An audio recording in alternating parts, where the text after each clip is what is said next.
Bienvenue à tous pour votre Minute Info. On débute avec le 5 juin dernier, le préfet de police Laurent Nunez a lancé officiellement la brigade financière et anticorruption.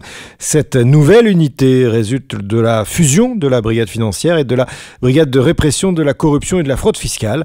Dirigée par la commissaire divisionnaire Sophie Robert, la BFAC s'organise en 3 pôles: anticorruption, enquête financière et fiscale et droit pénal des affaires. L'objectif est de renforcer la lutte contre la criminalité en col blanc. La brigade bénéficiera du soutien d'une cellule numérique dédiée à l'analyse de données et à la traque des crypto-actifs. Cette réforme vise à améliorer l'efficacité face à des dossiers complexes. Fabrice Gardon et Laure Becchio ont assisté au lancement. Le préfet a salué le professionnalisme des enquêteurs et il a souligné l'importance de la BFAC dans le paysage judiciaire français. La Direction générale de la sécurité intérieure lance sa nouvelle édition mensuelle Flash Ingérence sur le thème des défaillances en matière de sûreté bâtimentaire. Ce flash vise à illustrer les situations dangereuses et les menaces auxquelles les entreprises peuvent être confrontées en termes d'infrastructures.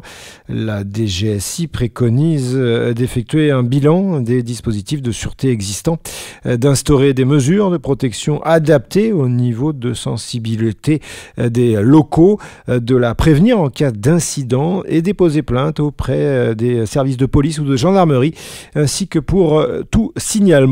Vous pouvez retrouver d'ailleurs cette édition sur le site internet www.dgsi.intérieur.gouv.fr.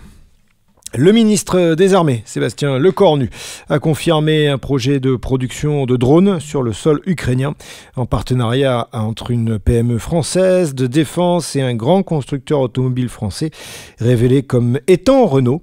L'initiative vise un double objectif: fournir massivement des drones à l'Ukraine tout en permettant à l'armée française de renforcer son entraînement en conditions réalistes. Renault, dont l'État est actionnaire majoritaire, précise toutefois attendre des précisions du ministère. Ce projet s'inscrit dans la stratégie de montée en puissance industrielle portée par Emmanuel Chiva, délégué général pour l'armement, qui évoquait récemment la production de milliers de drones en quelques mois.